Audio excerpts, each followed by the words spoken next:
네, 이번 시간에는 양극성 장애에 대한 몇 가지 기본적인 지식들을 알아보는 그런 시간을 갖도록 하겠습니다. 이번 시간에 활동 목표 살펴보시죠. 먼저 양극성 장애가 무엇인지 이해하는 시간을 갖도록 하겠습니다. 양극성 장애의 증상과 유형에 대해서 알아보고 양극성 장애와 관련해서 현재 나의 상태는 어떠한지를 알아볼 수 있는 시간 갖도록 하겠습니다. 자, 다음은 양극성 장애에 대한 먼저 명칭에 대한 설명이 되겠습니다. 여기 보시듯이 양극성 장애는 일반인들에게 조울증이라는 이름으로 더 잘 알려져 있습니다. 에너지가 넘치는 상태인 조증, 그리고 에너지가 감소된 형태인 우울증이 번갈아 나타내는 그런 장애가 되겠습니다. 조증과 우울증이 교대로 나타나기 때문에 그만큼 두 가지 상반된 상황이 한 개인에게서 나타나는 문제로 인해서 이 병을 앓고 계신 분들은 더 많은 고통을 겪게 됩니다. 자, 여기는 양극성 장애를 경험하시는 분들이 흔하게 자기 삶에서 겪게 되는 어떤 기분의 변동을 의미하고 있습니다. 자, 그래서 여기 Y축에 보이는 높은 부분은 기분이 상승하는 시기, 그리고 이렇게 Y축에서 아래 마이너스 부분은 기분이 다운되는 시기를 얘기하죠. 흔히 그래서 이 시기를 조증 혹은 경조증, 그리고 이렇게 다운되는 시기를 우울증 시기라고 부릅니다. 자, 그러면 구체적으로 각 시기의 특징들을 알아보도록 하겠습니다. 먼저 조증 시기는 평소보다 에너지가 충만해지는 상태입니다. 이 시기에는 자신감이 넘치고 에너지, 과잉 의욕이 나타나기 때문에 많은 금전적인 손실 혹은 무절제한 소비나 충동구매 또 성행위 등을 절제하지 못하는 문제들이 나타납니다. 반대로 우울 시기가 오면 의욕이 사라지고 즐거움을 느끼지 못합니다. 기운이 없어지고 피로하기 때문에 잠을 이루지 못하고 대체로 식욕 감소나 체중 감소 같은 것들이 나타나는 시기입니다. 자, 경조증은 조증하고 매우 유사한 시기입니다. 하지만 그 강도 혹은 지속 기간이 약합니다. 그래서 일상생활에 분명한 어려움이 있지만 그것이 본인에게 있어서 잘 감지되기 어려운 그런 시기가 되겠습니다. 자, 조증 시기의 특징에 대해서 좀 더 자세히 살펴보겠습니다.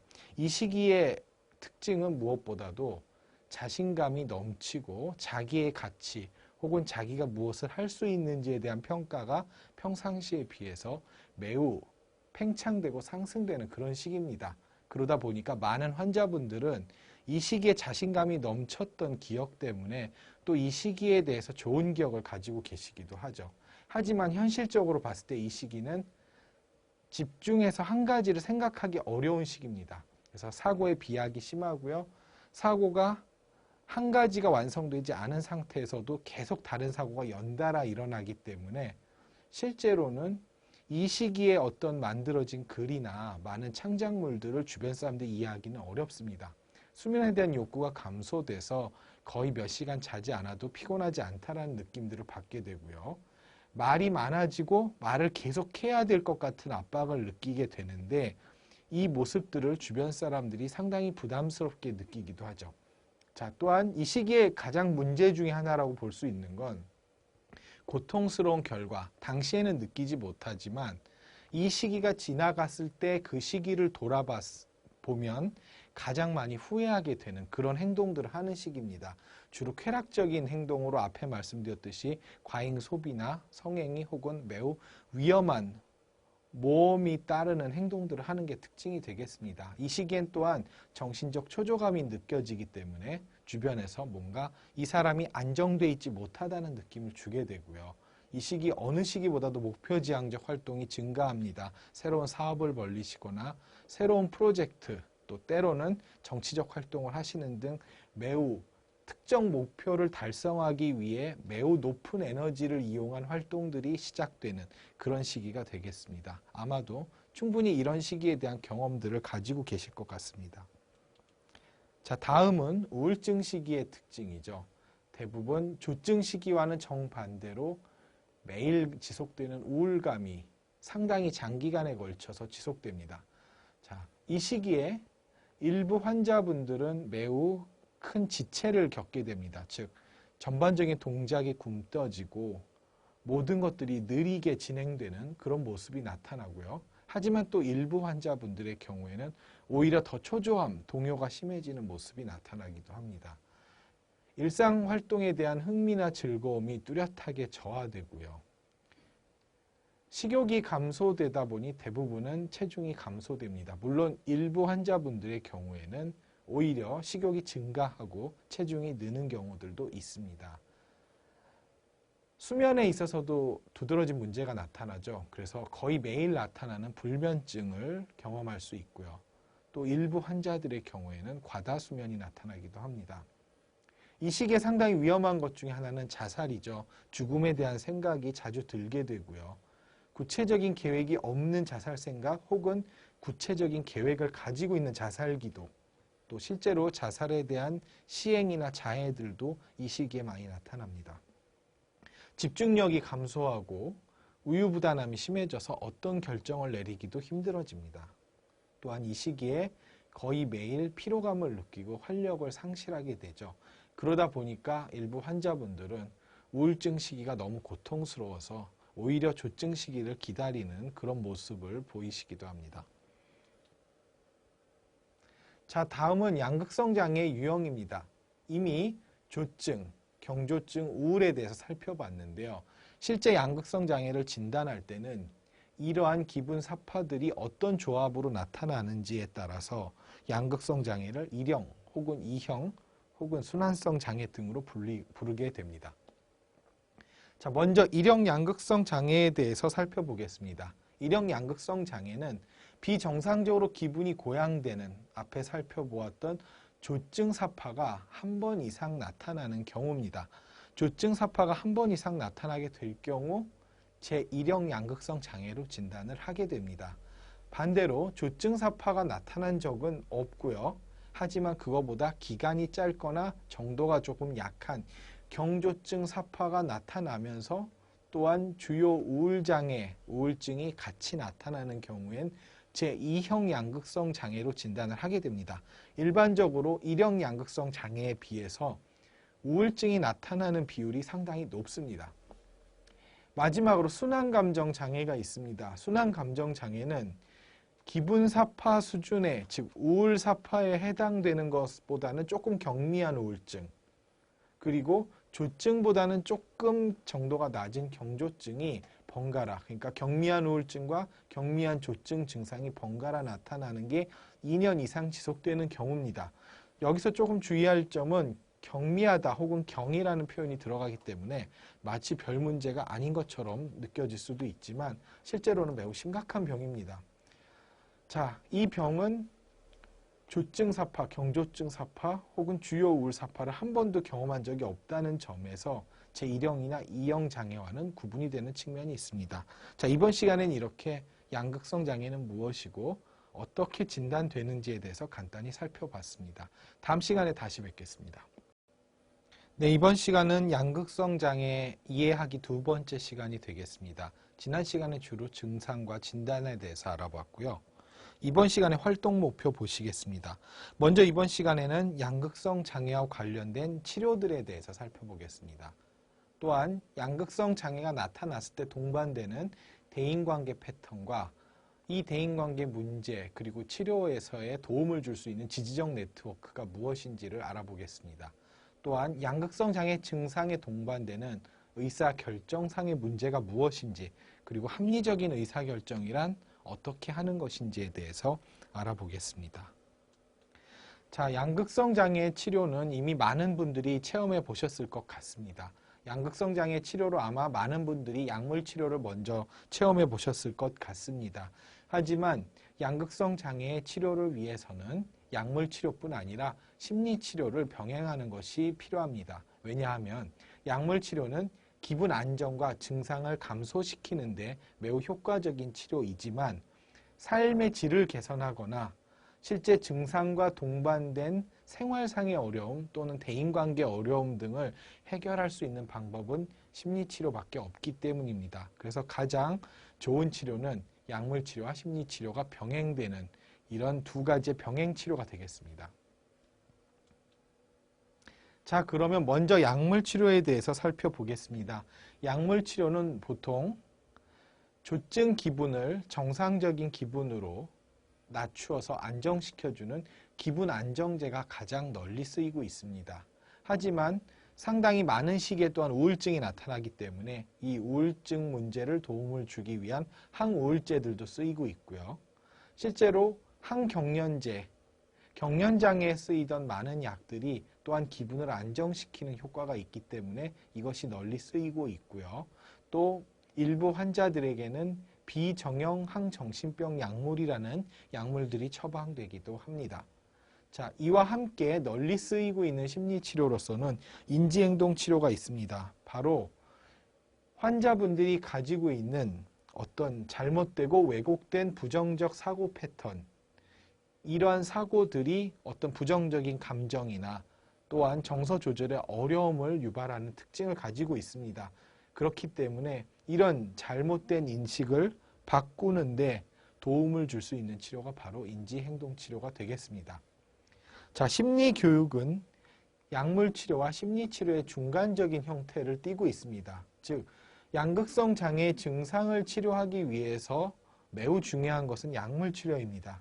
하지만 실제로 약물에 대한 정확한 이해, 그리고 또한 이런 약물치료를 어떻게 해야 되고 또한 약물치료에 도움을 줄 수 있는 생활습관은 무엇인지를 제대로 알지 못하면 약물치료의 효과가 극대화될 수 없습니다. 그래서 양극성 장애 증상뿐만 아니라 기존의 치료에 대한 안내, 그리고 약물치료가 왜 중요한지, 그리고 약물치료의 효과를 극대화하기 위한 건강한 습관들은 어떻게 우리가 바꿔낼 수 있는지를 배우게 되고요. 또한 양극성 장애는 치료보다는 초기 예방이 매우 중요한 병입니다. 따라서 양극성 장애가 재발되기 전에 재발을 미리 예측할 수 있는 신호들이 무엇이고 그때 어떤 대처를 할 수 있는지 등을 알아볼 수 있는 교육을 받게 됩니다. 이런 정보를 획득한다면 특히 조증 사파가 다시 나타나는 걸 미리 예방할 수 있기 때문에 심리교육은 환자분들에게 매우 중요한 역할을 합니다. 자, 또한 양극성 장애 심리치료에서 중요한 것 중에 하나가 가족 중심 치료입니다. 실제로 많은 환자분들은 가족 간의 의사소통, 또한 가족 간의 삶에서 매우 많은 어려움을 겪고 계실 겁니다. 그리고 약물치료 등을 통해서 기분이 안정되어 가정에 돌아간 이후에도 가족과의 갈등으로 인한 스트레스, 그로 인해 계속 재발이 되는 문제들이 나타납니다. 따라서 가족 중심 치료는 환자의 가족관계에 초점을 맞춰서 가족 간의 의사소통을 개선하고 환자에 대한 이해를 높이고 가족들이 보다 환자를 지지해 줄 수 있는 환경을 만들기 위한 목적으로 진행하는 치료가 되겠습니다. 그래서 감정을 표현하는 방법, 또한 가족 간의 상호작용 의사소통을 어떻게 하는지, 또 가족들이 현재 겪고 있는 부담감은 무엇인지를 제대로 평가하고 이런 문제가 발생할 때마다 어떻게 대처할지를 논의하는 방법들을 알려줌으로써 가족이 서로 조금 더 심리적 부담감을 덜고 환자에게 지지적인 환경을 만들어줄 수 있는 그러한 방법들을 알려주는 게 가족 중심 치료의 핵심 목적이 되겠습니다. 자, 다음은 최근에 주목받고 있는 심리치료 방법인 대인관계 및 사회적 주기치료입니다. 이것은 양극성 장애의 병리적 특징에 초점을 맞춘 새로운 치료법입니다. 자, 여기서 중요한 것은 바로 사회적 주기 차트라는 것을 지속적으로 기록하는 것이 중요합니다. 그래서 일상생활에서 나는 언제 자고 언제 일어나는지, 어디를 가고 생활사의 패턴은 어떤지, 나를 힘들게 하는 사건들은 언제 어떤 장소에서 일어나는지 등등 나의 삶과 관련된 일정한 패턴들을 기록하고 여기에서 특별히 나의 증상을 촉발시키는 사건이나 나의 행동들을 분석하는 것이 이 치료의 중요한 목적이 되겠습니다. 자, 그래서 기록을 통해 발견된 패턴들을 변화시키고요. 또한 대인관계나 수면 같은 생활을 안정화시키는 게 과연 나의 병을 경감시키고 또한 재발을 악화시키는데 어떤 기능을 하는지를 점점 배워나가고 그 체험을 통해서 스스로 자기 증상을 관리할 수 있게 하는 게 바로 대인관계 및 사회적 주기치료입니다. 여러분이 앞으로 참가하시게 될 이 기록지에서의 자가치료도 이런 대인관계 및 사회적 주기치료의 중요한 기법들을 많이 담고 있게 될 것입니다. 자, 양극성 장애가 발생되면 인간관계에서 여러 가지 문제가 나타납니다. 자, 일단 우울사파가 나타났을 때 생기는 문제는 고립입니다. 내 기분이 우울하고 아무런 의욕이 생기지 않는 상태죠. 그리고 인간관계에 대한 부정적인 생각이 강해집니다. 그래서 주변 사람들로부터 거리를 두려고 하고 스스로를 고립시키는 문제가 생기는데 이로 인해서 오히려 삶의 즐거움을 찾을 수 있는 기회가 점점 더 박탈되는 그런 악순환이 나타납니다. 자, 조증사파 때도 대인관계에서는 심각한 문제들이 생깁니다. 자, 조증사파가 경험될 때는 절제를 하지 않게 되죠. 지나치게 술을 마시거나 혹은 너무나 돈을 충동적으로 무계획적으로 쓰는 모습들이 나타납니다. 자, 이런 모습들이 인간관계에서 상당히 악영향을 미치게 되겠죠. 또한 평상시라면 그냥 넘어갔을 말에 과민 반응을 보이면서 갑자기 공격적인 반응을 보이는 경우들이 흔하게 나타납니다. 자, 이런 것들이 평상시에 친하게 지내던 또 내가 어려웠을 때 나를 도와줄 수 있을 친구들과의 거리를 벌리게 하는 특징이 되는 거죠. 그래서 이런 대인관계에 부정적인 영향이 초래되기 때문에 대인관계를 관리할 수 있는 기술을 습득하고 이에 대해서 대인관계를 악화시키는 자신의 행동이 무엇인지를 미리 알고 대비하는 것이 매우 중요해지는 것이죠. 조증 상태가 지속되면 결국은 주변 사람들과의 신뢰가 깨집니다. 매우 충동적이고 많은 행동들을 벌리지만 결과적으로 그걸 추스리지 못하는 행동들이 반복되다 보니 사람들과의 관계에서 어떤 불신이 싹트고 믿을 수 없는 사람이다 라는 평가를 받게 되죠. 결국은 지속적인 관계를 맺어 나가기가 매우 어렵습니다.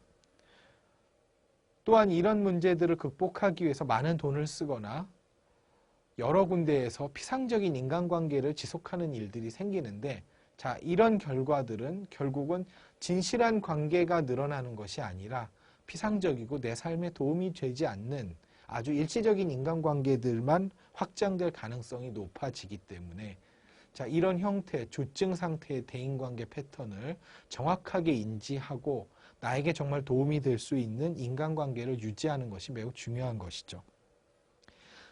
양극성 장애에서 또 하나 주의해야 될 것은 건강한 성생활의 부분입니다. 상당히 많은 경우에 조증사파 시기에 성적인 욕구가 늘어납니다. 그러면서 평상시라면 하지 않았을 상대들과의 성관계가 늘어나게 되고요. 또 무분별한 성관계, 또 성적 탐닉이 일어날 수 있습니다. 자, 문제는 과연 이것이 내가 원해서 하는 행위인지 혹은 조증사파에서 나타나는 증상 때문에 발생되는 충동 조절의 문제인지를 깊이 생각해 볼 필요가 있다는 겁니다. 실제로 많은 환자들은 이 시기에 벌어졌던 성관계 때문에 원치 않는 임신을 한다거나 법적인 문제에 시달리는 등의 상당히 문제가 나타날 수 있습니다.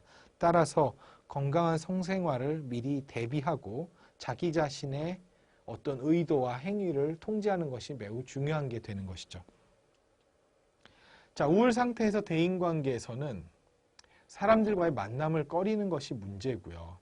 만나더라도 만남에 집중을 잘 하지 못하는 문제가 계속됩니다. 결국은 외로움을 불러일으키게 되고 외로움이 지속되는 것이 다시 우울을 초래하게 됩니다.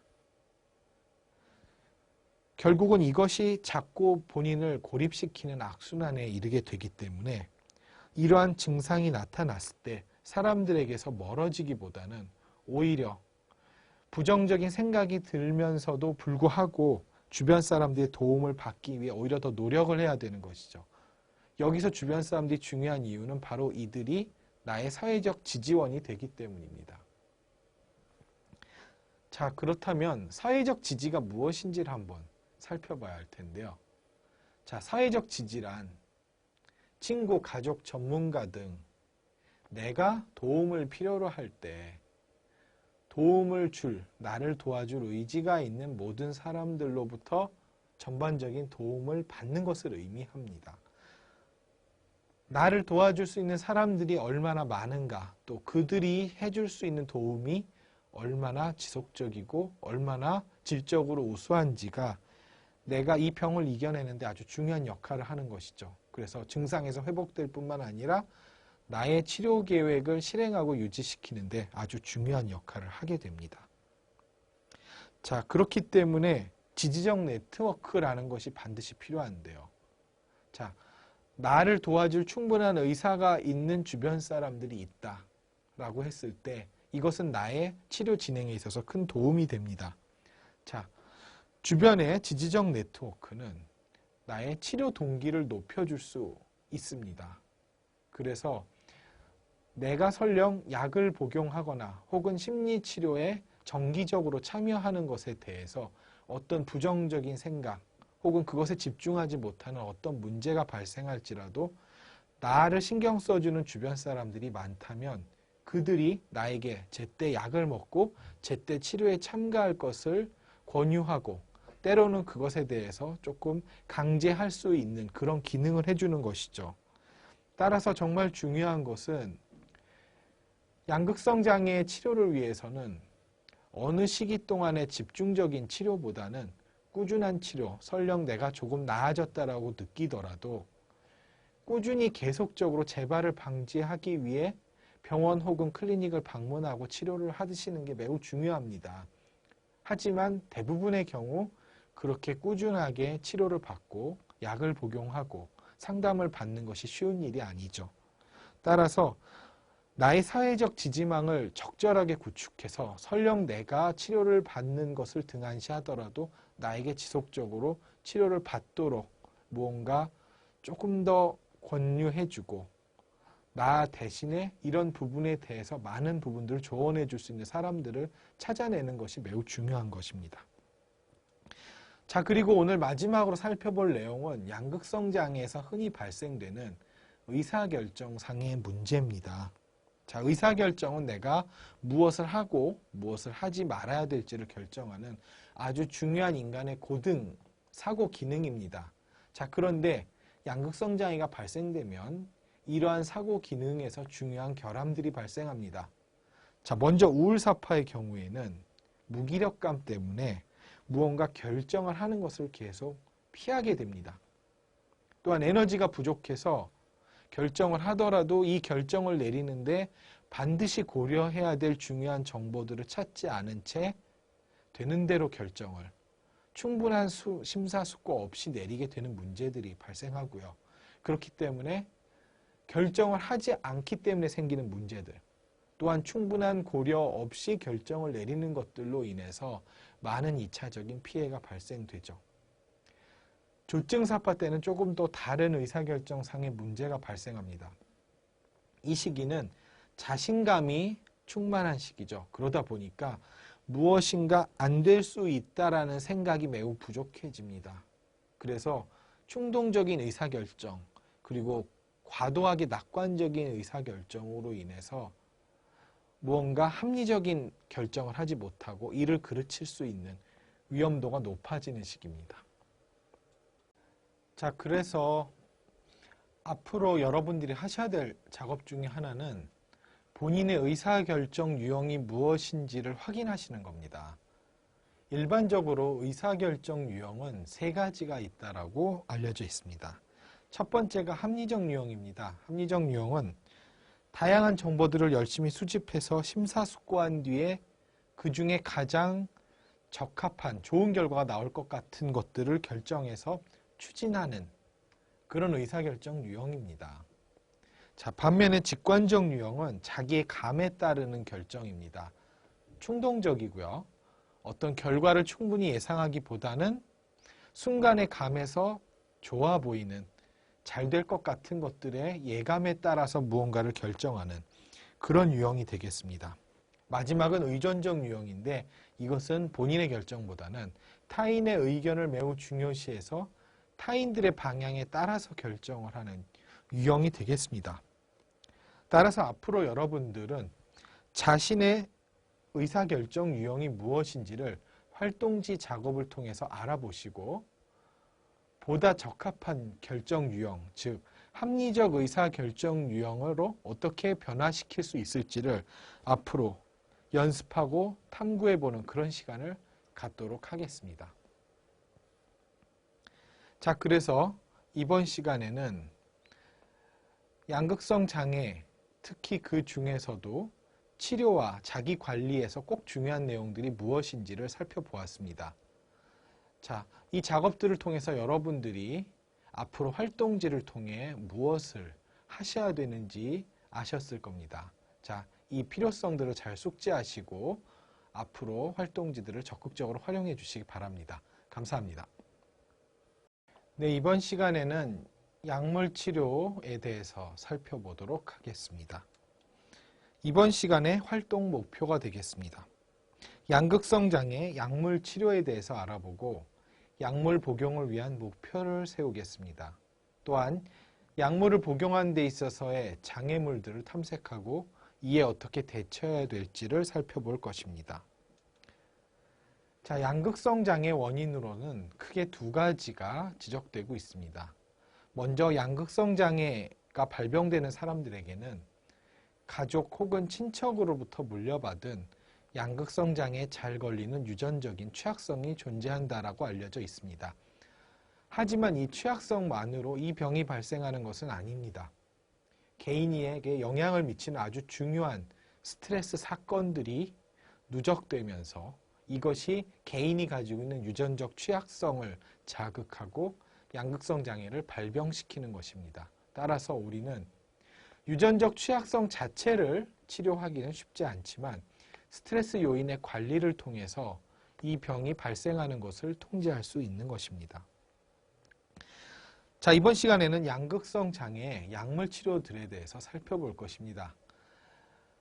기본적으로 양극성 장애는 우리의 기분과 에너지를 조절하는 신경 전달 물질이 정상적으로 작동하지 않기 때문에 생기는 문제입니다.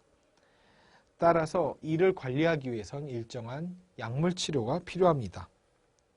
양극성 장애 약물 치료는 양극성 장애에서의 증상 및 기분 변동을 최대한 안정시키는 역할을 하게 됩니다. 그래서 최대한 사파를 적게 경험하고 또한 사파가 빨리 끝날 수 있도록 돕는 것입니다. 약물을 규칙적으로 복용을 하게 되면 실제로 많은 환자들은 우울증과 조증 사파를 훨씬 적게 경험하게 됩니다. 그리고 상당히 긴 시간 동안을 병이 없는 상태로 지낼 수 있는 그런 경험을 하게 되기 때문에 약을 꾸준하게 그리고 정확하게 복용하는 것이 중요한 것입니다. 자, 그럼 구체적으로 양극성 장애 약물 치료에 대해서 살펴보겠습니다. 자, 먼저 약물이 어떤 작용을 하는지 그리고 내가 복용하고 있는 약들은 무엇이고 이것들의 효과 및 부작용이 무엇인지를 살펴볼 것입니다.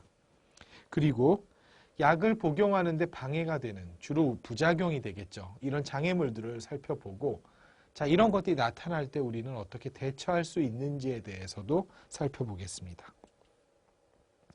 자, 그러면 양극성 장애 환자들에게 주로 처방되는 약이 무엇인지를 한번 살펴보겠습니다. 자, 대표적인 약은 바로 기분 안정제입니다. 주로 조증이 나타났을 때 기분을 안정시켜주는 역할을 하는 약입니다. 보통 리튬, 발프로에이트, 라모트리진 같은 약들이 있는 것으로 알려져 있고 항경련성 약물들도 크게 기분 안정제에 포함됩니다. 항우울제의 경우에는 주로 우울 증상을 치료하기 위한 약들이죠. 그래서 슬픔이나 에너지 흥미가 저하될 때 피로감 등을 다루는 데 도움이 됩니다. 선택적 세로토닌 재흡수 차단제나 부프로피온 같은 약들이 있습니다. 비정형 항정신병 약물은 망상이나 환청과 같은 정신증적 증상을 보일 때 처방되는 약물입니다. 또한 기분 조절에도 도움이 되는 것으로 알려져 있습니다. 그래서 양극성 장애 환자들에게도 자주 처방이 됩니다. 일부 환자분들은 이것이 정신병 약물이라고 해서 잘못 처방이 되는 게 아니냐고 질문하시기도 하는데 실제 많은 연구가 양극성 장애에도 이 약이 도움이 된다라고 알려져 있습니다. 올란자핀, 퀘티아핀, 아리피플라졸, 리스페리돈 등의 약이 대표적입니다. 자, 그래서 양극성 장애 약물 치료에 대해서 좀 정리해 보았습니다. 보시면 조증 사파가 나타났을 때 흔히 처방되는 약들은 리튬, 발프로에이트, 카바마제핀, 올란자핀, 퀘티아핀, 아리피플라졸, 지프라시돈, 리스페리돈 같은 약이 있습니다. 우울 사파가 나타났을 때 많이 처방되는 약은 퀘티아핀 같은 약이 있고요. 자, 유지기. 현재 심각한 기분 사파는 나타나지 않지만 재발을 막기 위해서 일정량의 약을 꾸준히 처방하는 이 유지기 치료로서는 리튬이나 라모트리진, 올란자핀, 퀘티아핀, 아리피플라졸 같은 약들이 처방됩니다. 하지만 구체적인 약의 처방은 담당의의 경험과 어떤 과학적인 근거에 따라서 처방이 진행되게 되겠습니다. 자, 구체적으로 양극성 장애 약물 치료에 대해서 살펴봤는데요. 자, 이 약들은 증상을 감소시키는데 매우 필수적인 것들입니다. 하지만 그럼에도 불구하고 약이기 때문에 필연적으로 부작용이 나타날 수 있습니다.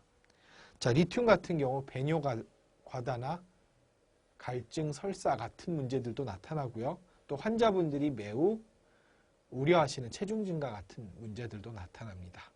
데파코트로 더 잘 알려져 있는 발프로에이트 같은 약물의 경우도 탈모나 복통 체중 증가 같은 문제들, 또한 졸음 같은 문제들이 많이 나타나고 있습니다.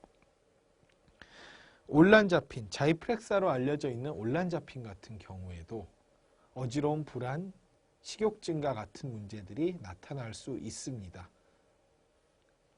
퀘티아핀의 경우에도 변비, 저혈압, 당뇨, 체중 증가 등이 나타나고요. 아리피플라졸로 두통이나 흐려보임 뿐만 아니라 역시 체중 증가가 나타납니다. 리스페리돈의 경우에도 초조감이나 두통을 유발하기도 하고요.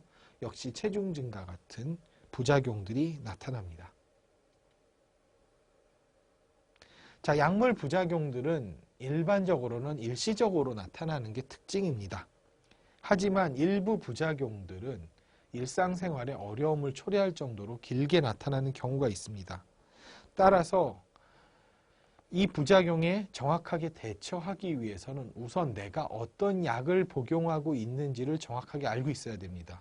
그리고 이 약을 복용하고 있을 때 생길 수 있는 문제들이 무엇인지를 정확하게 파악하고 만약에 그것과 관련되는 문제가 나타났을 때는 적극적으로 담당의와 상의를 통해서 혹시 이 약 외에 대체할 수 있는 약이 없는지를 상의하는 것도 매우 중요한 것입니다. 그래서 여러분들은 앞으로 저희 활동지 활동을 통해서 내가 복용하고 있는 약들은 무엇이고 어느 정도를 복용하고 있는지에 대해서 모두 기록을 하시게 될 것입니다.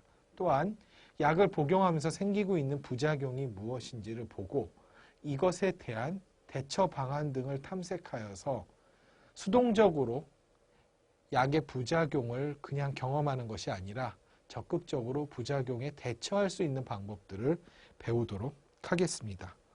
이 시간에는 약물 치료에 대한 것, 그리고 약물 치료에서 생길 수 있는 문제점들에 어떻게 대응할 수 있을지에 대해서 살펴보았습니다. 수고하셨습니다. 네, 이번 시간은 나에 대해 알아보기라는 시간입니다. 다소 생소할 수 있는 이름인데요. 내 병의 역사에 대해서 그리고 내가 언제 어떤 문제를 겪게 되는지에 대해서 좀 더 깊은 이해를 할 수 있는 시간이 되겠습니다. 먼저 활동 목표 보시죠. 네, 나만의 인생 도표를 완성하는 방법을 알아보시겠습니다. 그리고 그 인생 도표를 통해서 나의 삶에서 겪게 되는 사건과 내가 경험하는 기분 사파와의 관계가 어떻게 되는지를 알아보겠습니다. 마지막으로 인생 도표를 바탕으로 내 기분을 악화시키는 것들이 무엇인지를 찾는 방법, 그것에 대해서 이야기하도록 하겠습니다. 자, 나의 삶과 양극성 장애는 어떤 관련이 있을까요? 실제로 조증이나 우울증 증상이 생기면 우리 생활의 여러 가지 영역에서 아주 나쁜 영향을 미치게 됩니다. 자, 그렇다면 내가 보이고 있는 행동들이 정말 조증이나 우울증 때문에 생기고 있는 것인지 아니면 별개의 것인지 생각해 볼 필요가 있는 거죠. 예를 들어서 자, 내가 지금 술을 많이 마시고 있는 것은 과연 우울해서 술을 마시게 되는 걸까요? 아니면 술을 마시기 때문에 우울한 걸까요? 그게 그것 같은 얘기가 아니죠. 잘 생각해 보시면. 자, 우울해서 술을 마신다라는 거는 내 기분 때문에 어쩔 수 없이 벌어지는 사건일 수 있죠. 하지만 술을 마셔서 우울한 거라면 어떻게 할 수 있을까요? 내가 술을 마시는 행위를 조절함으로써 내 기분을 변화시킬 수 있는 겁니다. 따라서 나의 증상들이 그냥 일방적으로 내가 어떻게 할 수 없는 그런 사건들에 의해서 생기는 것이 아니라 내가 조절할 수 있는 것들이 적어도 그 부분 중에 일부가 존재한다라는 걸 알게 된다면 그만큼 내 병에 대해서 내가 조절할 수 있는 부분들이 더 늘어나게 되겠죠. 자, 그렇다면 이 작업을 할 때 무엇이 필요한지, 자, 바로 인생도표를 그리시는 작업을 먼저 하셔야 됩니다. 인생도표란 내 인생에서 우울증과 조증이 생겼던 일생 동안의 사건들을 쭉 그려보시는 겁니다.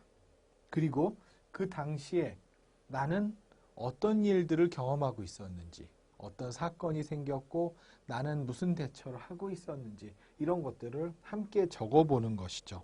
그래서 과연 어떤 경험, 어떤 삶의 경험들이 우울증이나 조증을 야기하는지 이런 것들을 확인하고요. 또한 이런 것들을 피했을 때 우울증과 조증을 조절할 수 있을지를 또한 검증해 볼 수 있는 도구로서 이 인생도표를 사용하게 됩니다. 그러니까 인생도표를 아주 잘 그리셔야 되겠습니다. 자, 실제로 이 인생도표라는 것은 여러 선진국에서도 양극성 장애를 치료하고 조절하기 위해서 많이 사용되고 있습니다. 실제 미국 국립정신보건원에서 개발한 인생도표들도 있는데요. 여기서는 우울증과 조증과 관련된 일생의 사건들을 계속 적을 수 있게 돼 있습니다. 자, 처음에는 미국 국립정신보건원이 이것을 개발한 이유는 환자가 약을 어떤 때 복용을 하고 어떤 때 끊게 되는지 이것에 미치는 외부적 영향을 알아보기 위해서 만들었는데요.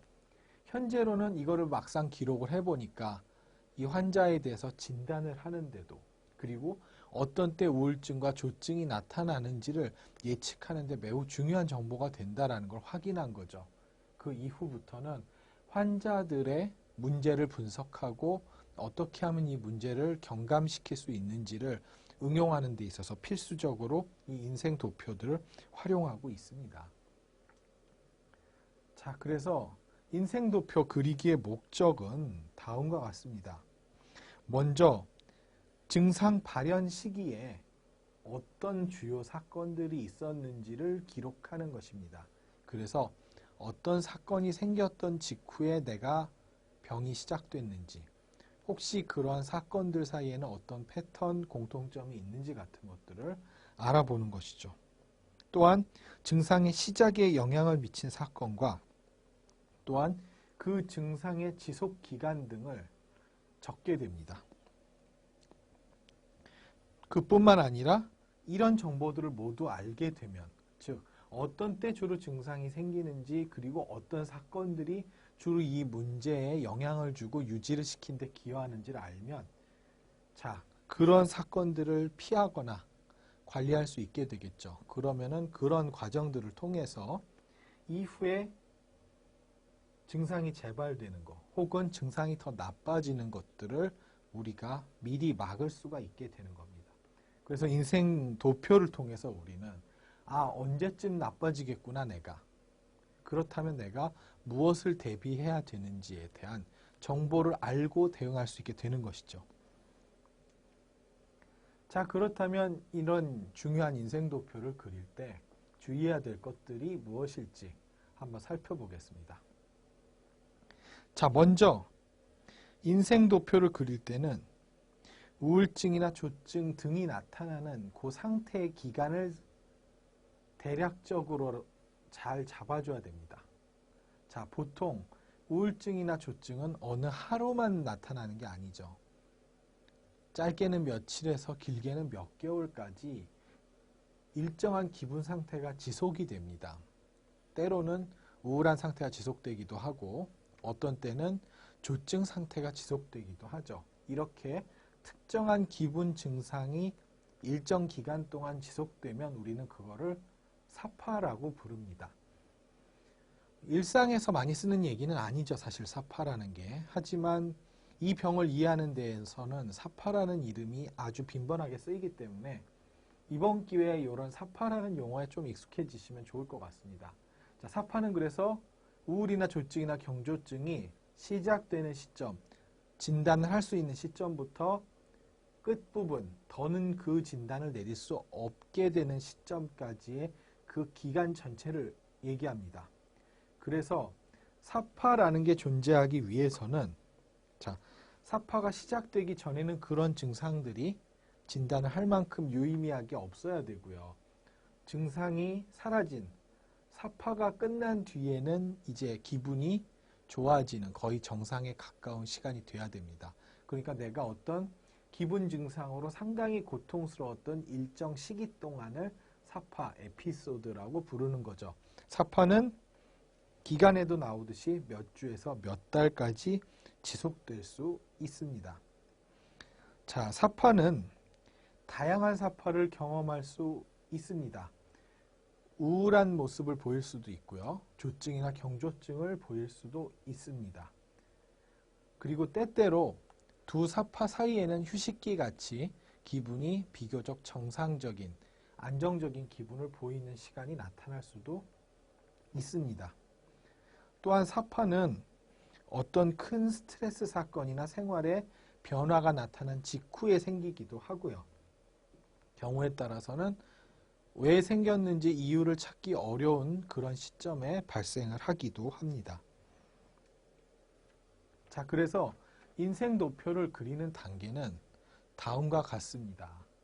자, 단계를 잘 숙지하시고 내 인생에 언제 우울이나 경조증, 조증 같은 것들이 나타났는지를 한번 직접 그려보셔야 되겠습니다. 자, 이런 작업을 물론 과거에 벌어졌던 일들이기 때문에 정확하게 기억하고 그리시는데 어려움이 있을 수도 있습니다. 하지만 이것을 잘 살펴보고 그림으로써 이후에 벌어질 수 있는 여러 가지 문제들을 미리 대비하고 막을 수 있는 아주 중요한 자료가 되기 때문에 한번 충분한 시간을 내셔서 내가 언제 기분엔 사파가 생겼었는지 그리고 언제 괜찮은 시기가 있었는지를 한번 쭉 그려보시기 바랍니다. 자, 그럼 한번 잘 그려보시고요. 다음 시간에 뵙도록 하겠습니다.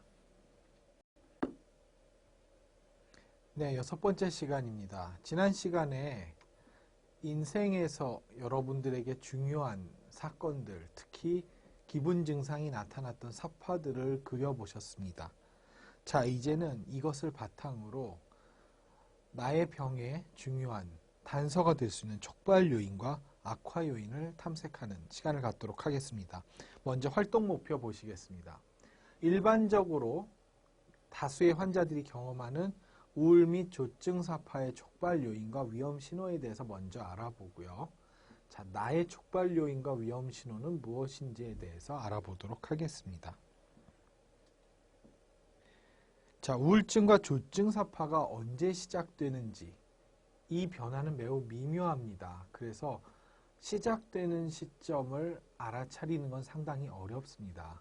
그러다 보니까 대부분의 사람들은 이미 증상이 상당히 심각해져서 진단이 가능한 시점이 된 이후에야 기분 사파가 이제 점점 진행되고 있구나라는 걸 알게 되는 거죠.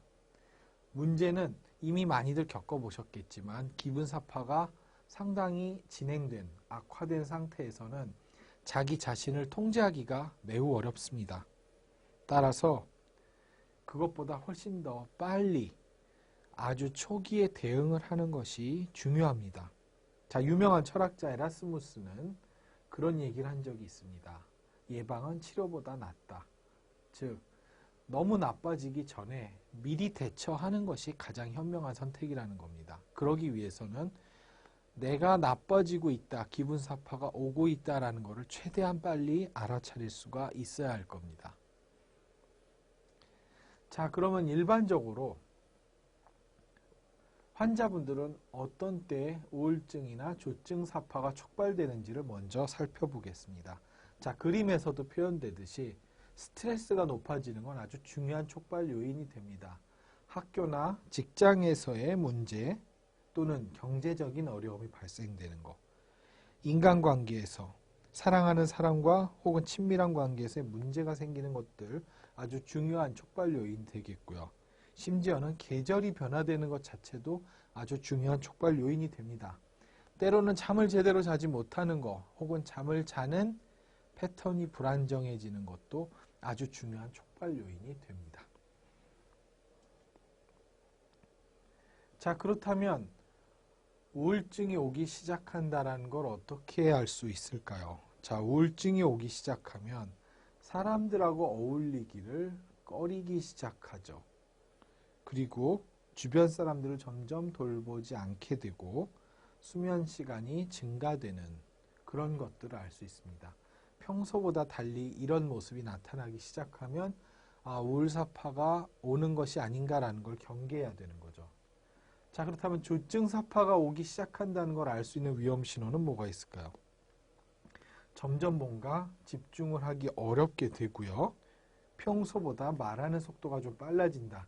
주로 이건 주변 사람들이 더 쉽게 알 수 있겠죠. 그런 모습들이 나타났을 때. 그리고 뭔가 평소보다 기운이 점점 넘치는 듯한 쉽게 피곤해지지도 않는 것 같은 이런 모습을 보이는 것도 조증이 시작될지도 모른다라는 위험 요인이 됩니다. 자, 실제 사례를 통해서 한번 살펴보겠습니다. 자, 저희 클리닉에 방문했던 한 환자분의 경우 조증 사파가 나타나는 시기는 주로 학기가 시작되는 3월 9일 정도, 3월 그리고 9월이 대표적이었습니다. 자, 이때는 평소보다 말도 많아지고 수업 시간에 처음 보는 사람이나 별로 친하지 않은 사람들하고도 쉽게 다가가서 말을 하는, 말수가 느는 그런 모습들을 많이 보이곤 합니다. 자, 반대로 이 환자분이 우울사파가 시작될 때쯤이 되면 남자친구와 갑자기 이별을 하게 된다거나 동아리 사람들하고 평상시에는 별로 그렇게 예민하지 않던 사안에 대해서 다툼을 하게 된다거나 혹은 대학 친구가 갑자기 휴학을 한다거나 이런 인간관계 상에서의 큰 변화가 나타나곤 했습니다. 그래서 이렇게 대인관계 상황에서 갑자기 갈등이나 이별 같은 급격한 대인관계의 변화가 나타나거나 또 보통 이렇게 우울이 시작되기 시작하면 많은 경우에 듣는 음악의 취향도 많이 바뀌었죠. 그래서 기분이 안정적일 때는 비교적 신나고 즐거운 음악들도 많이 듣다가 우울사파가 시작되게 되면 상당히 슬프고 자기 자신을 비참하게 만드는 그런 음악들을 많이 듣는 패턴으로 이제 변화가 되기도 했습니다. 자, 이런 모습들을 보면 이분이 서서히 사파기로 진행되고 있구나 같은 걸 예측할 수 있어지는 거죠. 자, 그래서 조증 촉발 요인은 바로 새로운 일이 시작되는, 새로운 학기, 새로운 직장, 새로운 사람들을 만나게 되는 이런 변화가 아주 중요한 촉발 요인이 되겠고요.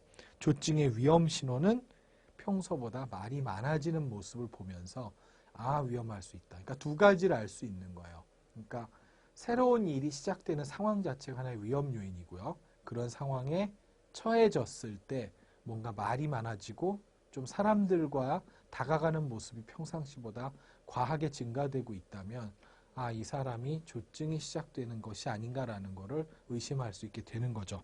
자, 반대로 우울증의 촉발 요인은 주로 대인관계상의 급격한 변화, 보통은 갈등이나 이별이 하나의 요인이 될 수 있겠고요.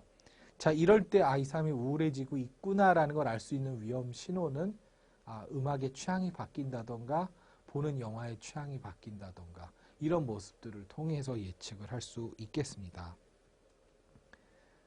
자, 앞에서 언급한 내용들은 양극성 장애 환자의 일반적인 촉발 요인과 그때 관찰할 수 있는 위험 신호에 대해서 다루고 있습니다.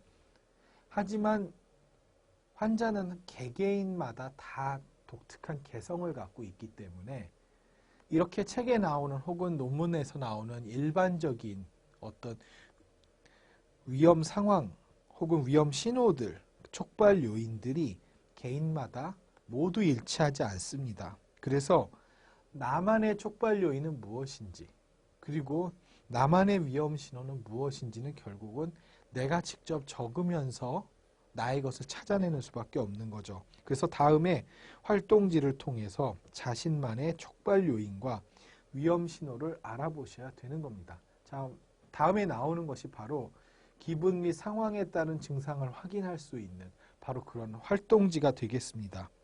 자, 이런 자기 자신에 대한 활동지를 통해서 정기적으로 자신의 기분을 감찰하고 바쁜 삶 속에서 일어나는 여러 가지 위험 신호를 감지해서 나의 기분 및 상황에 따른 증상들을 알아볼 수 있겠습니다.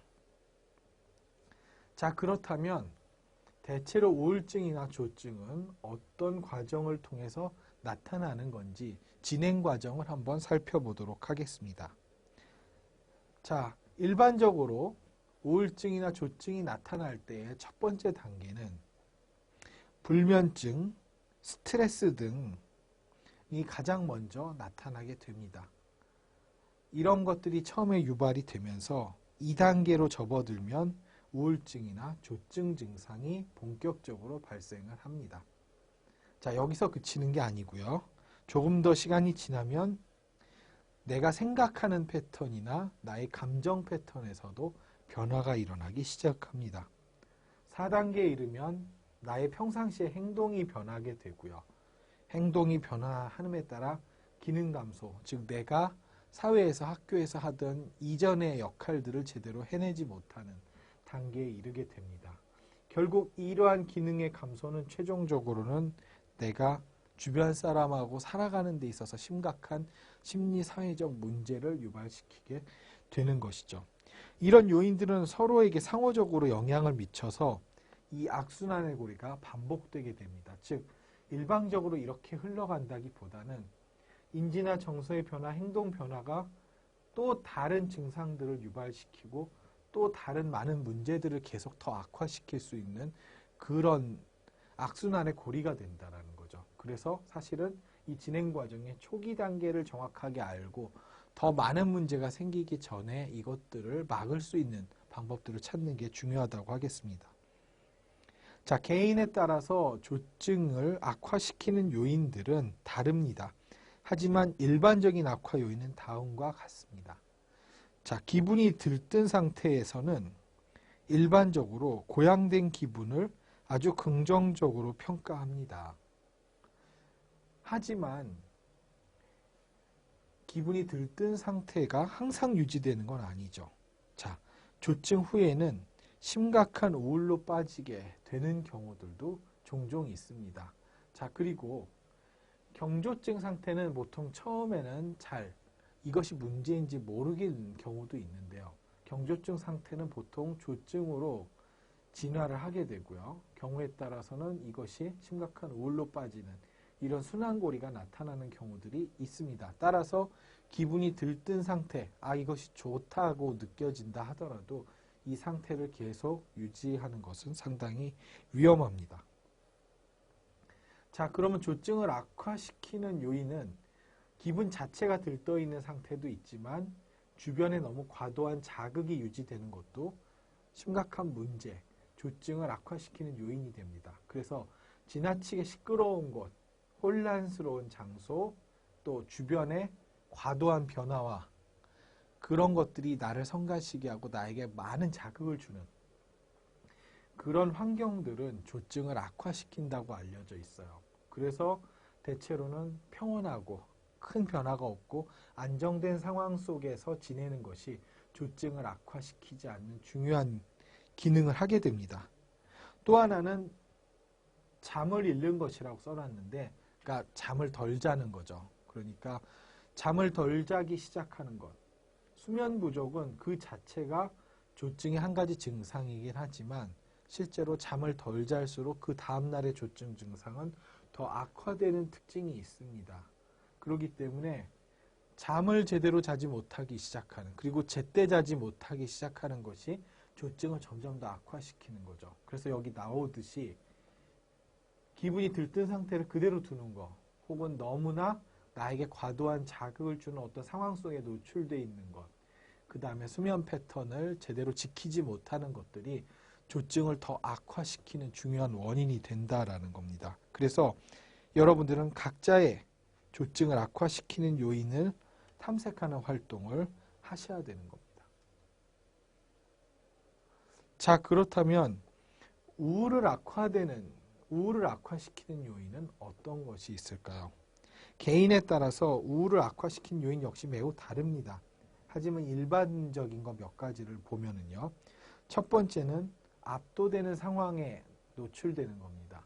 자, 우울한 상태가 되면은 너무 나에게 큰 부담을, 나에게 되게 압도되는 느낌을 주는 그런 일들을 맡는다는 것은 결코 바람직하지 않습니다. 그래서 우울이 시작된다라는 느낌이 올 때는 최대한 일을 덜고 내가 큰 부담을 느끼지 않게끔 하는 것이 되게 중요하죠. 여기 나오듯이 한 번에 하나씩 해결을 하거나, 솔직히 지금 너무 힘드니까 지금은 좀 일을 대신해 줬으면 좋겠다라고 부탁하는 것도 좋은 방법이 됩니다. 자, 그리고 이 시기에 우울을 악화시키는 또 다른 것은 부정적인 자극이 입력되는 겁니다. 그러니까 이 시기에 너무 슬픈 영화나 책들을 본다던가, 사회에서도 너무 힘든 주제 같은 걸 다루는 것 자체가 이 사람들의 우울을 더 악화시킬 수 있습니다. 뭐 요즘은 워낙에 텔레비전 뉴스나 이런 것들도 우리를 되게 우울하게 만드는 내용들이 많죠. 그게 내가 기분이 정상적일 때는 그냥 받아들일 수 있고 그것에 대해서 판단을 할 수 있지만, 내가 일단 우울이 시작되기 시작하면 이런 부정적 입력은 점점 더 나의 우울 증상을 악화시키고 제어할 수 없게 만들기 때문에 이런 시점에서는 잠시 이런 자극들하고 거리를 두는 것도 방법이 되겠습니다. 자, 그리고 우울을 악화시킨 또 다른 요인은 고립입니다. 일반적으로 우리는 우울감을 느끼게 되면 사람들에게서 멀어지는데요. 실은 그것이 우울을 더 악화시킨다는 거죠.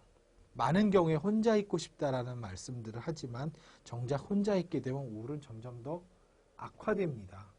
최악의 요인이라고 할 수 있기 때문에 우울할수록 오히려 사람들과 가까이, 특히 나를 걱정해주는 나에게 사회적 지지원이 될 수 있는 사람들하고 좋은 관계를 유지하는 게 필요하고요. 또 우울감 때 중요한 거는 우울사파가 재발할 것이라는 사실에 대해서 조금 편안한 마음을 갖는 것이 필요합니다. 자, 아무래도 우울증이나 조증을 자주 겪게 되면 나의 인생에 대해서 상당히 심한 분노감을 느끼게 되죠. 자, 그러나 분노감을 느끼면 느낄수록 나의 우울은 점점 더 악화됩니다. 그렇기 때문에 가능하면 분노를 조절할 수 있는, 최대한 화를 내지 않고 살아가는 것도 꼭 필요한 거죠. 자, 이외에도 개인에 따라서 아주 많은 요소들이 우울을 악화시킬 수 있고요. 아마 여러분들이 활동지를 적으면서 나는 주로 어떤 사건들에 의해서, 어떤 자극들에 의해서 유난히 더 우울해지는지 혹은 더 기분이 고양되는지를 발견하실 수 있을 겁니다. 이런 것들을 통해서 향후의 나의 삶에 나의 증상을 악화시킬 수 있는 요인들을 조기에 발견하고 그것에서 거리를 떼어놓을 수 있는 방법들을 찾으실 수 있기를 바라면서 오늘 마치겠습니다. 자, 이번 시간은 스트레스 관리하기에 대해서 살펴보겠습니다. 활동 목표 보시죠. 먼저 스트레스에 대한 구체적 의미를 살펴보고요. 스트레스의 원인은 무엇인지, 또 어떤 반응이 나타나는지 알아보겠습니다. 마지막으로 스트레스를 대처할 수 있는 방안에 대해서 탐색해 보겠습니다. 자, 심리학에서는요, 스트레스는 욕구나 동기를 충분히 만족시킬 수 없는 좌절 상황에서 두 가지 이상의 대립된 가치를 선택해야 되는 갈등 상황에서 혹은 마지막으로 자신의 내부 안에서 일어나는 갈등을 해결할 수 없는 상태에서 오는 긴장과 불안 상황으로부터 발생된다라고 했습니다. 자, 결국 뭔가 충분히 만족할 수 없는 상태, 선택의 상태, 혹은 갈등의 상태가 바로 스트레스라는 것이죠. 자, 이러한 스트레스는요, 물론 적당한 수준일 때는 우리를 더 열심히 행동하게 하는 그런 기능을 하기도 합니다. 즉, 너무 스트레스가 없으면 우리는 아무것도 열심히 하지 않을지도 모르죠. 하지만 이런 스트레스가 과도하면 자신의 생활에서 불안이나 분노, 우울 등이 유발되게 됩니다. 따라서 본회기에서는 불안과 우울을 야기하는 부정적 스트레스들을 살펴보고 이를 어떻게 해소하고 관리할지에 대해서 살펴보겠습니다.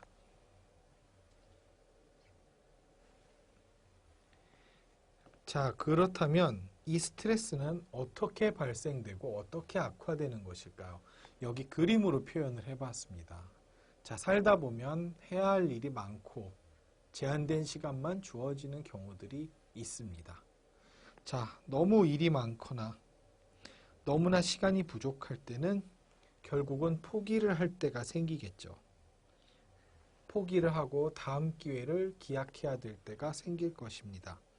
자, 조증 사파일 때는 대부분의 경우 자기에 대한 자신감이 과도해지죠. 그러다 보니까 본인이 감당할 수 없을 정도로 심각하게 많은 일들을 벌리게 됩니다. 그러다 보면은 마무리를 대부분 못하게 되겠죠. 자, 그런가 하면 우울 때는 작은 일도 제대로 해낼 수 없는 그런 상황이 벌어지기도 합니다. 결국은 무언가 포기를 하고 제대로 이루지 못하는 경우가 생기는데요. 이런 과정이 반복되면 점점 스트레스가 가중되게 됩니다.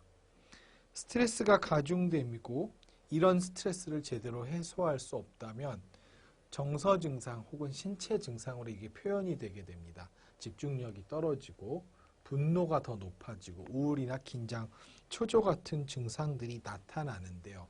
문제는 이게 여기서 그치지 않는다는 거죠. 내가 제대로 일을 해내지 못하면서 생긴 포기와 스트레스가 나에게 일정한 정도의 정서 증상을 만들어내는데 결국은 이 정서 증상이 그 다음 해야 할 일을 또 제대로 하지 못하게 만든다는 거죠. 그러면 또 점점 많은 포기와 많은 실패가 반복되고 이것은 더 큰 스트레스로 더 심한 정서 증상을 만들어내게 된다는 거죠. 자, 결국은 이런 가운데서 어떤 사람들은 나를 충분히 도와주지 않는 외부 상황에 분노하게 되는 분들도 생길 거고요.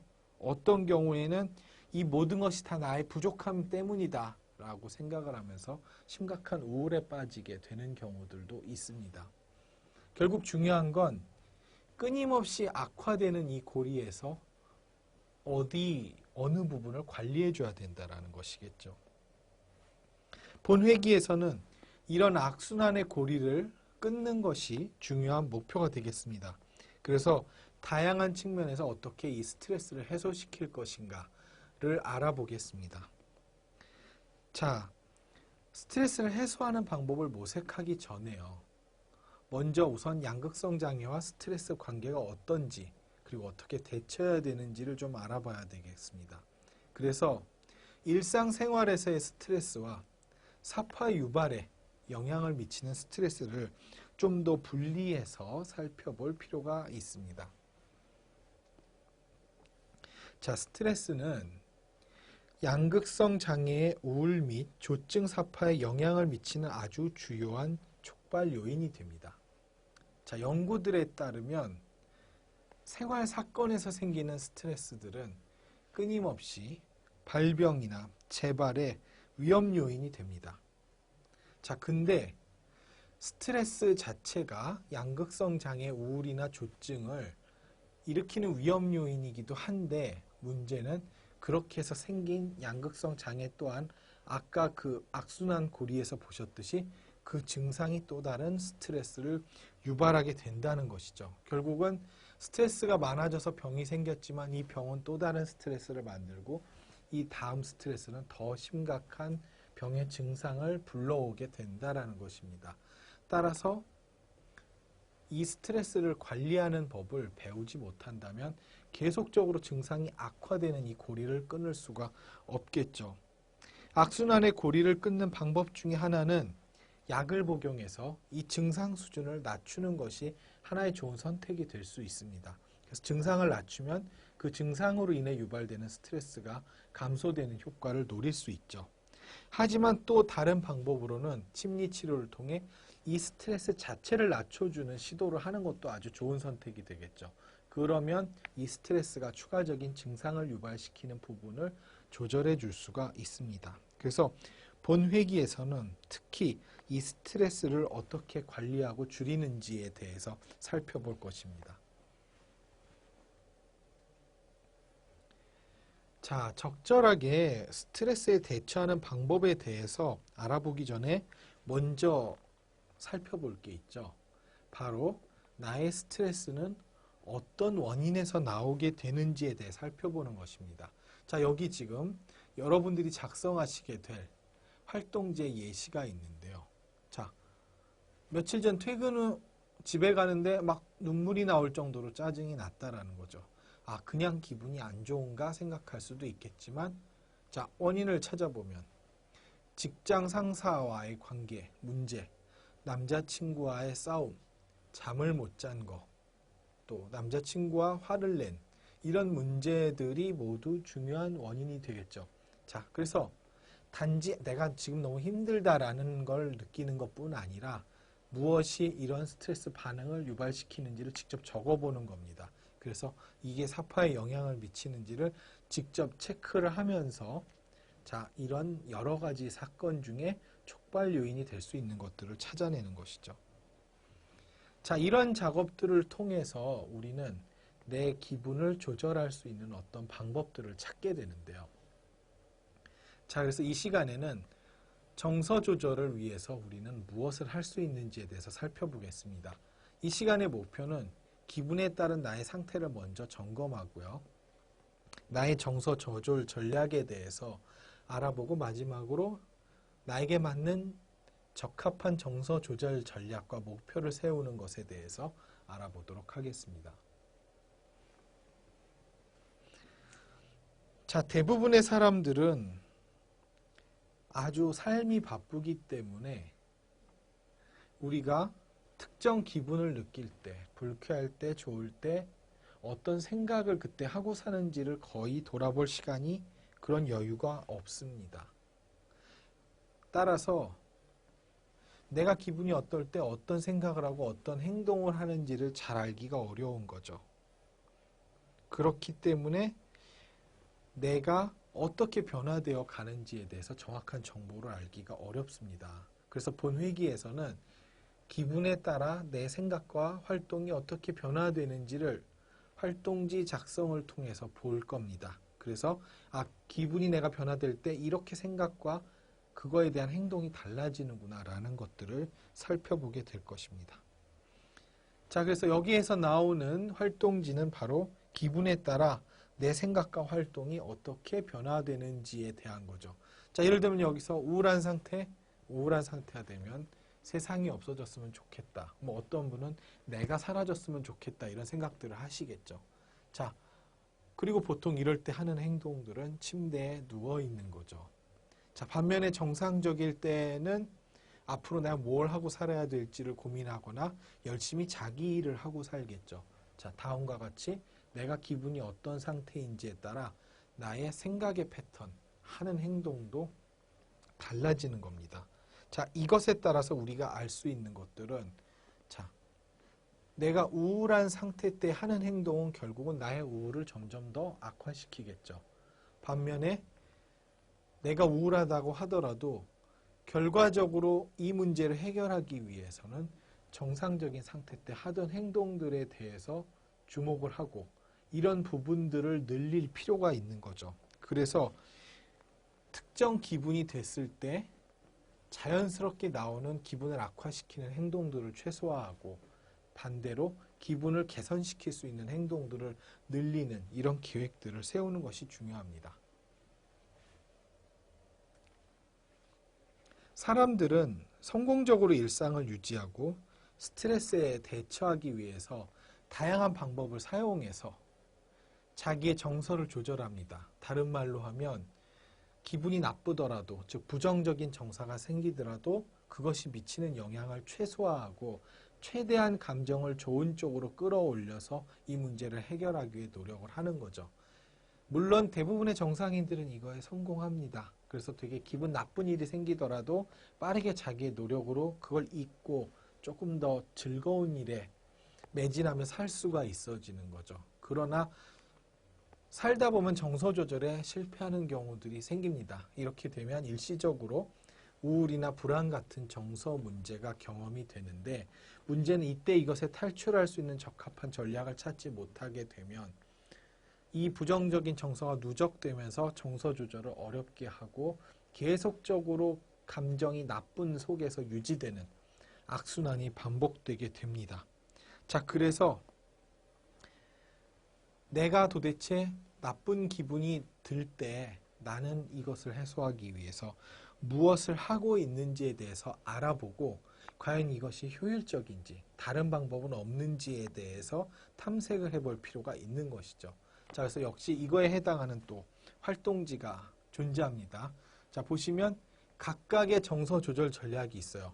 내 기분이 안 좋아질 때 나에 대해 비난을 할 건지 혹은 그 상황을 그대로 받아들일 것인지 혹은 균형감 있게 바라보거나 긍정적으로 재평가를 할 것인지 등등 내가 기분이 안 좋았을 때 이 기분을 개선하기 위해서 어떤 선택을 할 수 있는지에 대한 몇 가지 선택지들이 있습니다. 자, 이걸 기록해 보시면서 내가 감정 조절을 하기 위해서 어떤 선택들을 하고 있는지 또한 기존의 선택이 얼마나 효율적이었는지를 한번 스스로 판단해 보는 시간을 가져야 하실 겁니다.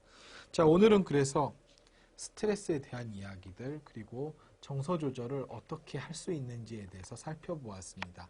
결국 이 내용들은 강의를 통해서 여러분들이 무언가를 배운다고 해서 해결되는 문제가 아닙니다. 직접 작성해 보시고 스스로 깨달음 그리고 나에 대한 지식들을 쌓아감으로써 여러분들이 이 문제를 조금 더 조절할 수 있는 방법들을 찾게 되실 겁니다. 그럼 열심히 하시고 다음 시간에 보겠습니다. 네, 이번 시간에는 수면 관리에 대해서 살펴보겠습니다. 이제 거의 끝나가네요. 자, 오늘의 목표 보시죠. 양극성 장애와 수면의 관계에 대해서 알아보겠습니다. 현재 본인의 수면 상태를 확인하시고요. 불면증을 극복할 수 있는 방법들을 찾아보겠습니다. 또한 적절하고 건강한 수면을 이룰 수 있는 계획들을 모색하겠습니다. 자, 셰익스피어는 이런 얘기를 했었습니다. 좋은 잠은 자연이 인간에게 준 살뜰하고 그리고 그리운 간호부다라는 말을 한 적이 있습니다. 자, 수면은 하루의 컨디션과 기분 장애를 좌지우지하는 아주 중요한 역할입니다. 실제 우울증과 조증도 수면을 어떻게 취하느냐와 아주 밀접한 관련성을 가지고 있다고 합니다. 잠이 많이 오는 심한 우울증을 제외하고는 대부분의 경우 조증이나 우울증의 경우 불면, 즉 제대로 숙면을 취하지 못하는 경우들이 많이 나타나게 되죠. 경조증은 시작되기 전부터 의욕과 에너지가 상승하는 반면에 수면 시간은 조금 줄어드는 패턴을 보입니다.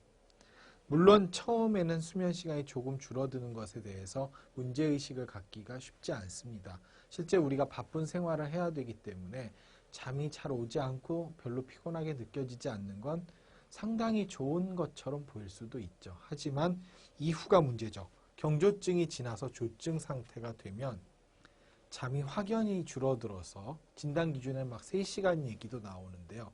한밤중에 수면을 취하지 않고 지속적으로 활동을 하게 됩니다. 그래서 조증 상태에서는 늦은 밤에 산책을 한다던가 밤새 시끄럽게 음악을 틀어놓고 지낸다던가 어떤 다른 활동들 하면서 밤을 지새는 그런 문제들이 반복되게 됩니다. 자, 다음은 조증사파 상태일 때 어떠한 수면 문제들이 나타날 수 있는지의 증상을 K군이라는 가상의 사례를 통해서 보여드리고 있습니다. 자, 여기서 K군은 나폴레옹처럼 돼야 된다. 나폴레옹은 하루에 3시간밖에 자지 않고 열심히 살았기 때문에 성공했다. 그러니 나도 나폴레옹처럼 성공한 인간이 되려면 잠을 줄여야 된다. 3시간 이상 자면 안 된다. 이런 생각을 하게 된 거죠. 사실은 3시간을 자는 게 중요한 게 아니라 어떤 일을 얼마나 열심히 하는 게 중요한 거겠죠. 하지만 양극성 장애일 때는 가끔씩 이렇게 비논리적인 생각들을 하게 되기도 합니다. 결국 이후에 새벽에 신문 배달 아르바이트를 하고 학교를 등교했고요.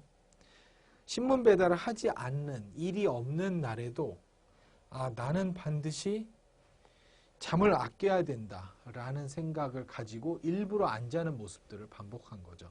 앞에 이미 말씀드렸듯이 잠을 안 자는 것 자체가 조증을 악화시키는 아주 나쁜 생활 습관입니다. 그렇기 때문에 결국은 이 케이스에서는 나중에 뭐 서울대를 가겠다, 도쿄대에 가겠다 같은 과대한 목표를 생각하면서 막 집에 얘기도 없이 막 유학을 가겠다라고 공항에 나가는 이런 모습을 보이다가 강제로 이제 입원이 되는 그런 경우를 맞게 됩니다.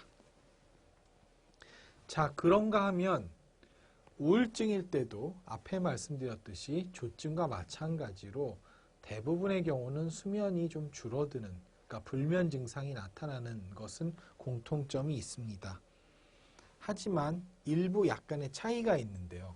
자, 여기서는 우울증 환자가 어떤 수면 문제를 갖게 되는지를 B씨라는 분의 가상적인 사례를 통해서 설명을 하고 있습니다. 자, B씨는 세상에 나 혼자밖에 없다 라는 생각이 들기 시작하면서 잠을 이루지 못하게 되죠. 그래서 결국은 하루에 3시간, 4시간 정도밖에 못 자고 출근을 하는 모습들이 반복되게 됩니다. 그래서 아침 일찍 출근을 하는 경우들이 생기는데요. 하지만 둘이 잠을 많이 못 자는 건 마찬가지지만 분명한 차이도 있습니다. 조증일 때는 잠을 별로 자고 싶은 생각이 들지 않는 거라면 우울증일 때의 불면은 자고 싶어도 잠이 오지 않는 거죠. 그리고 조증일 때의 불면이 대체로 잠을 자지 않아도 피로함을 느끼지 않는 상태라면 우울증일 때의 상태는 잠을 자지 못하면서 매우 큰 피로감을 느끼게 됩니다. 이런 차이들을 발견할 수 있고요. 또한 우울증의 경우에 반드시 불면이 나타나는 건 아니고요. 오히려 과다수면이 나타나서 하루에 10시간 이상씩 과수면을 하는 경우들도 찾아볼 수 있습니다. 자, 그래서 결국 나의 수면 상태는 어떤지를 수시로 체크를 하셔야 되겠죠. 그래서 내가 현재 수면 문제를 가지고 있는지 없는지를 확인하셔야 되는데, 저희 프로그램의 활동지에서는 본인의 수면 문제를 진단할 수 있는 그런 활동지가 준비되어 있습니다. 이를 통해서 본인의 수면 문제를 자주 체크하실 수 있습니다. 자, 그렇다면 불면 문제를 우리가 확인하고 나면 무엇을 해야 될까요? 결국은 잠을 잘 이루기 위한, 즉 수면 건강을 증진시키기 위한 어떤 노력들을 해야 되겠죠. 자, 어떤 것들이 필요할까요? 과연 깊은 수면을 하기 위해서는 어떤 노력들을 해야 될까요? 주로 낮 시간에 자기 전에 해야 될 노력들과 잠을 들 때쯤에 해야 될 노력들이 있습니다. 우선은 많이 알려져 있듯이 침대에서 무언가 하는 것은 매우 나쁘다고 알려져 있죠. 그리고 규칙적으로 자는 시간과 깨는 시간을 유지하는 게 필요하다고 합니다. 그리고 자기 전쯤에는 적당한 운동을 하라라는 게 매우 중요하고요.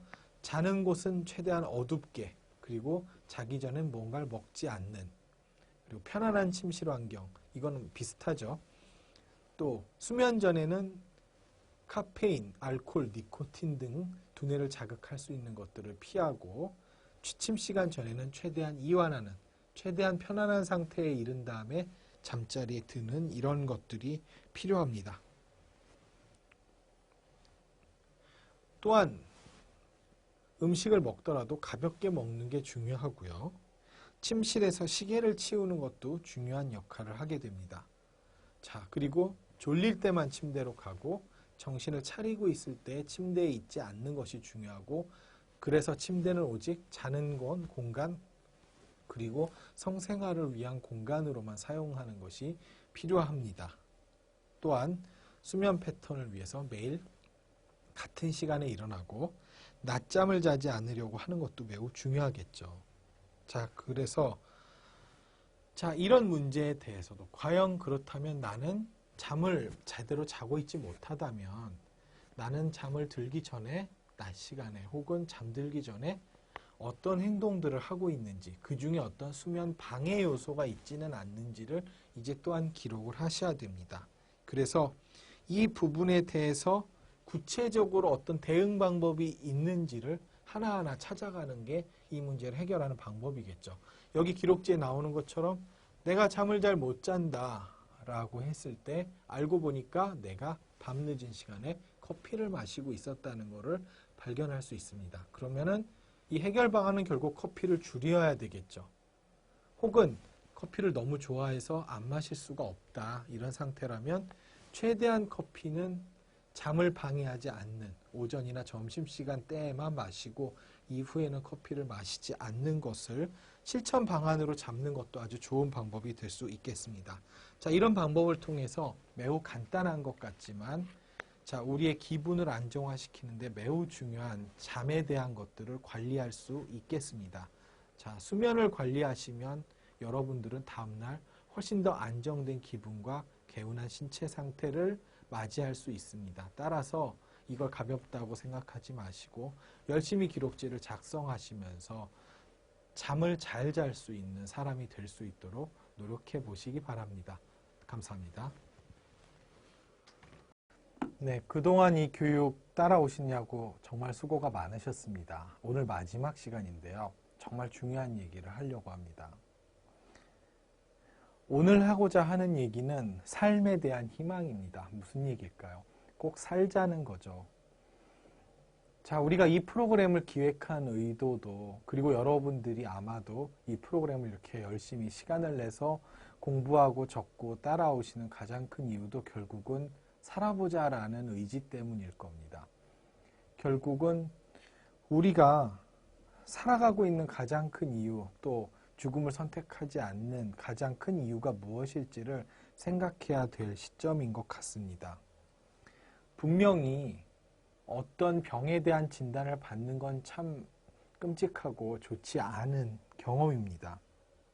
그래서 어떤 사람들은 이런 장애가 쉽게 치료되지 않기 때문에 처음에 병을 겪으셨을 때는 그냥 한 번 입원하고 나가면 이제는 괜찮아지겠지 하다가도 잦은 재발이나 생각보다 치료가 그렇게 빨리 되지 않는 모습들을 보면서 그런 것 때문에 가족들과 다툼이 생기고 또 친구들과 거리가 멀어지고 원하던 직업을 갖지 못하게 되고, 이런 경험들을 하시면서부터 조금씩 극단적인 선택을 하시는 경우들도 생깁니다. 특히 우울사파가 시작되면서는 생각들이 더 극단적으로 될 수 있겠죠. 자, 하지만 우리가 반드시 주목하셔야 될 건, 자살이라는 거는 어떤 병에 걸린 사람이 선택할 수 있는 해결책 중에 가장 최악의 의사결정이라는 것입니다. 이유는 되돌릴 수가 없다라는 거죠.